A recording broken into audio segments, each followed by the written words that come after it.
ఏమండి పండగ ముందే బట్టలు కొనేయాలనుకుంటున్నాను. నాకు ముందుగానే డబ్బులు ఇచ్చేయండి అన్నా. ఎందుకలాగా అన్నాడు. పండగ ఇంకొక 2 రోజుల్లో ఉందనంగా వెళ్తే షాపు వాడు ఎప్పటినుంచో దాచి ఉంచిన స్టాక్ అంతా చూపిస్తాడు. అదే మనం ముందు వెళ్ళామనుకోండి కొత్త స్టాక్ అంతా చూపిస్తాడు. ఒకటి కూడా దాచిపెట్టుకోకుండా. అసలే నాకు మతిమరుపు. ముందుగా వెళ్ళామనుకో ఏమైనా మర్చిపోతే పండగలోపు మళ్ళీ తెచ్చుకుంటా కదా అంటూ వెతుక్కుంటూ ఉన్నా అటు ఇటు.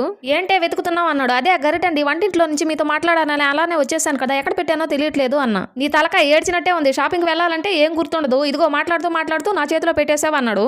నేను మళ్ళీ అటు ఇటు చూస్తూ ఉన్నా. ఏంటే వెతుకుతున్నావు అన్నాడు. ఫోన్ అండి ఫోన్ కనిపించట్లేదు అన్న. ఇందాకే కదా 5 నిమిషాల ముందు ఛార్జింగ్ పెట్టమని ఇచ్చావు అన్నాడు.